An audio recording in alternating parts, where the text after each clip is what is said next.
Oke guys, Assalamualaikum warahmatullahi wabarakatuh. Kembali lagi bersama Blacker Majenang. Guys, hari ini kita akan membahas si Egy Durjana yang katanya lagi sakit di Malaysia ya guys ya. Itu terkena penyakit kanker dan akut. Wow guys. Apakah ini karma dari Pak D Jokowi ya guys ya? Yang dimana Egy Sujana selalu paling keras keluar-keluarnya untuk menjatuhkan Pak D Jokowi. Walhu alam ya guys ya masalah ini. Tapi yang terpenting, kenapa dirawat di Malaysia? Tidak di Indonesia saja. Apakah benar karena tidak percaya kepada institusi yang ada di Indonesia? Bila perlu, kalau kalian sudah tidak percaya kepada institusi yang ada di negara kalian sendiri, khususnya para pembenci Pak D Jokowi ya guys ya, sudah mending kalian pergi saja dari negara Indonesia. Toh percuma kalian tinggal di sini tapi kalian tidak mempercayai institusi yang ada di Indonesia. Ya enggak guys? Ini ya saya sebagai orang muslim ya mendoakan semoga Egy Sujana bisa cepat pulih kembali. Karena ingat Bang Egy, omongan Anda, fitnahan Anda harus Anda tanggung jawab nanti ya guys. Aduh, kok ketawa ya guys, ini lagi sakit malah ketawa. sorry. Nih ya, biar lanjut saja. Kita akan melihat dulu sosok Pak D Jokowi dengan keberaniannya melintasi jalan KKB. Wow, ini guys ya. Mentalnya luar biasa Pak D Jokowi guys. Dan di sini ada kesaksian dari Danjen Kopassus yang menyatakan nyali Pak D Jokowi itu luar biasa. Sampai melintasi jalan KKB Papua menggunakan motor. Wow, luar biasa guys. Kita simak videonya bosku.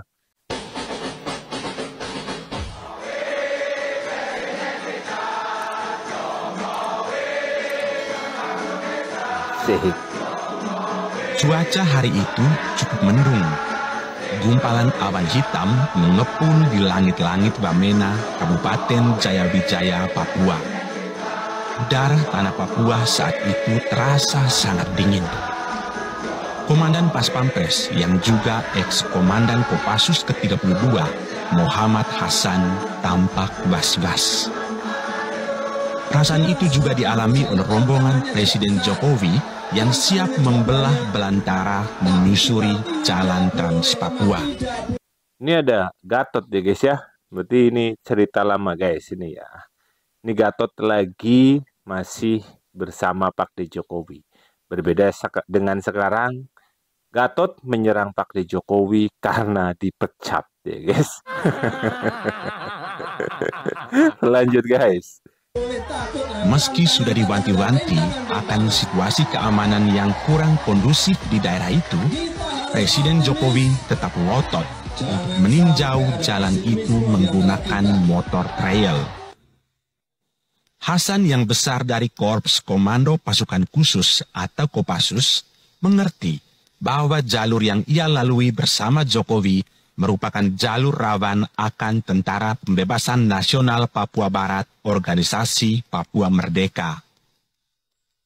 Pengalamannya saat beroperasi di Papua membuat Hasan sanggup memetakan daerah rawan OPM di sana. Situasi inilah yang membuatnya was-was dan sedikit cemas akan keselamatan Presiden Jokowi. Saya mengendarai kendaraan motor trail dengan Pak Jokowi dari Wamena ke Habema. Dan saya tahulah daerah itu karena saya pernah bertugas di Papua dan sangat rawan. kata Hasan dalam acara peluncuran buku berjudul Menjaga Jokowi, Menjaga Nusantara pada Rabu 26 Juli 2023 petang.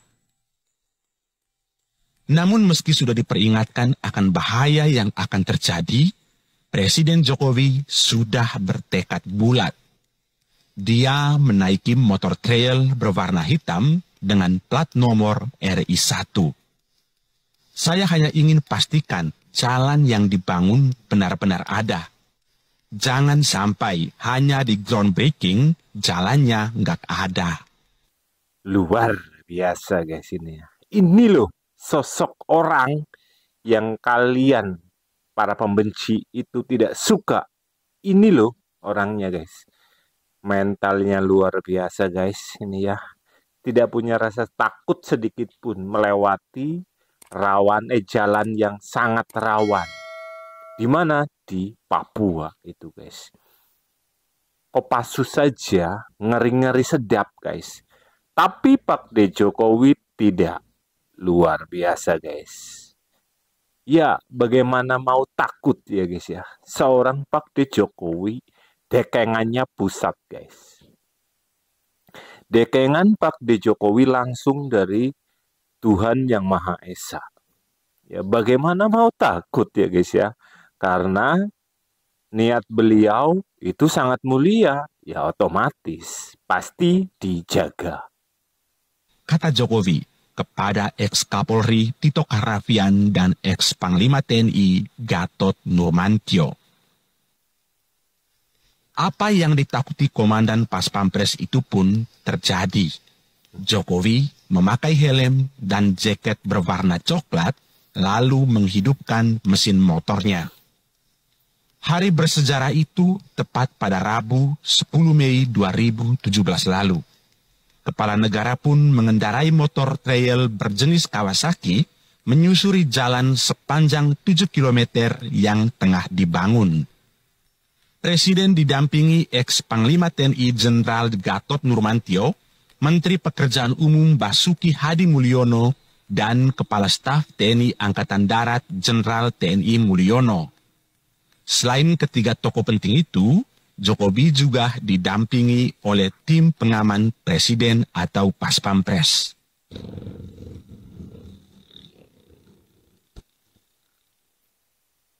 Rider lah ya, Pak D. Jokowi rider guys.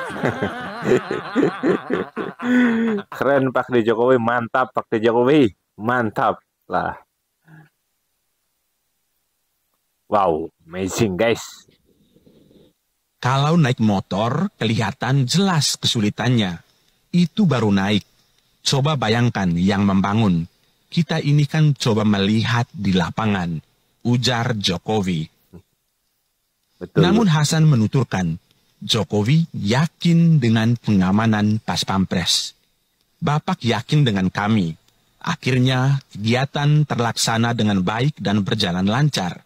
Walaupun kami was-wasnya sampai ke ubun-ubun. Tutur ex-Komandan Jenderal Kopassus itu. Ya iyalah ya guys ya. Gimana nggak was-was ya guys. Harus bisa nggak bisa. Harus menjaga RI1 guys. Yang dimana itu adalah jalan yang paling rawan di Papua guys. Tapi Pak D. Jokowi tidak mau tahu itu.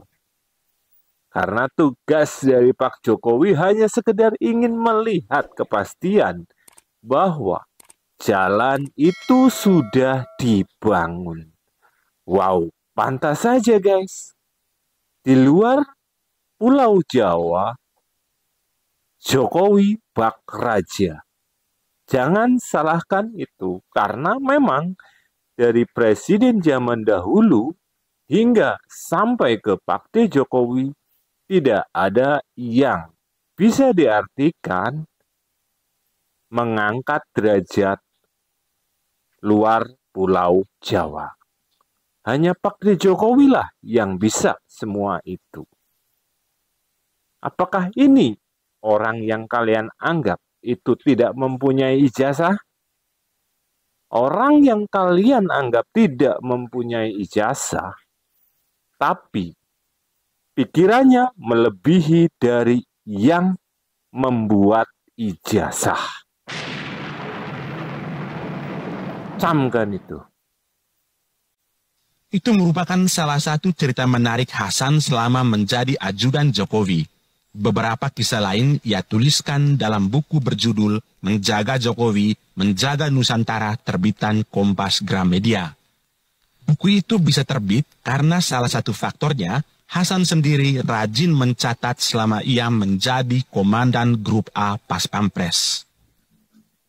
Meski aksi itu terbilang sangat berbahaya, Jokowi mengaku sempat melorot dari jok pengemudi saat menyusuri jalan itu akibat telat memindahkan gigi motor tersebut. Ada 2 kali saya melorot, telat memindahkan gigi. Harusnya pindah ke gigi 1 tapi telat, kata Jokowi. Jokowi bercerita jalan yang dilewatinya memiliki kesulitan untuk dilintasi. Alasannya karena tanahnya tak rata dan jalur yang naik turun membuat dirinya berguncang saat sedang mengendarai motor trail. Ketika ditanyakan apakah dirinya memakai rompi anti peluru, Jokowi menyatakan dirinya tak memakai rompi anti peluru saat mengendarai motor trail. Padahal menurut dia, jalur tersebut merupakan jalur yang biasa dilalui organisasi Papua Merdeka. Tiap 100 meter ada yang menjaga, jadi aman, ujar Jokowi. Sedangkan Ibu Iriana, kata Jokowi, mengikutinya di belakang iring-iringan sepeda motor dengan menaiki mobil. Menurut Jokowi, jalur Trans Papua harus dibangun oleh TNI. Sebabnya, karena jalur itu rawan oleh kelompok OPM, sehingga memang harus dibangun oleh TNI. Keterlibatan TNI ini memang dirasa sangat diperlukan. Dengan medan yang berada pada ketinggian sekira 3.200 meter di atas permukaan laut, menjadikan peranan mereka sangat krusial. Adapun ruas jalan yang disusuri oleh Presiden beserta rombongan merupakan salah satu ruas dari sekitar 4.300 km Trans Papua yang sedang dalam proses pembangunan kala itu. Panjang 3.800 km sudah berhasil dibuka oleh TNI dan saat ini seluruh ruas jalan sudah terbuka dan dapat dilalui. Saat saya di Papua, saya pengen sekali ke kabupaten yang namanya Duga. Karena ada informasi yang datang ke saya, Pak, Bapak datang ke Duga, Bapak nanti akan kaget. Lalu kenapa kaget? Ya Bapak pergi saja. Terus saya minta, saya perintah saat itu, saya mau ke Duga. Saya mau ke Kabupaten Duga. Oleh Kapolri, oleh Panglima, saat itu saya tidak diperbolehkan, Bapak jangan ke sana. Karena itu daerah berbahaya. Daerah rawan, daerah yang paling rawan. Saya sampaikan saat itu, saya ingat betul. Saya nggak mau tahu, saya perintah pada Panglima dan Kapolri, saya nggak mau tahu, pokoknya 2 hari lagi saya akan ke Duga. Urusan keamanan itu urusanmu. Mantap kali Pak D ya guys ya. Saya mau terbang ke sana. Betul, saya terbang ke sana naik helikopter, karena memang nggak ada jalan daratnya, saya naik heli. Saya ke Jayapura, dari Jayapura ke Wamena, dari Wamena baru naik heli ke Duga. Luar biasa guys, ini guys, sosok Pak D Jokowi ya guys ya. Ya benar, saya tidak mau tahu urusan keamanan, urusan kalian. Mutiar gue. Ya pantas ya guys ya, was-was. Karena apa? Daerah itu memang dari dulu itu rawan sekali, apalagi pas waktu ada Papua Merdeka guys itu. Tapi Pak D Jokowi tidak takut itu. Demi apa? Demi Indonesia. Ini yang harus kita contoh. Ini pula yang harus dicontoh oleh presiden-presiden selanjutnya. Jadi jangan salah kalau Pak Presiden Jokowi memilih Presiden Prabowo untuk melanjutkannya. Di situ kita lihat bersama-sama tadi ya guys. Menjaga Jokowi, menjaga Nusantara. Bersama YouTuber Nusantara. Insya Allah YouTuber Nusantara akan bersama Pakde Jokowi.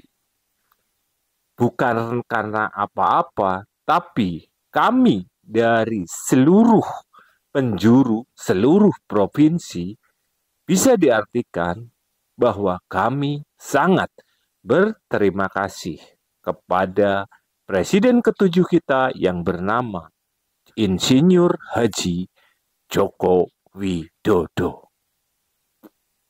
Kalian mau senang atau tidak senang? Inilah faktanya. Inilah kenyataannya. Sekali lagi saya ucapkan terima kasih Pak Jokowi. Urusan para kadrun biar kami YouTuber Nusantara yang meratakan semua itu. Oke sekian, semoga video ini bermanfaat. Wassalamualaikum warahmatullahi wabarakatuh.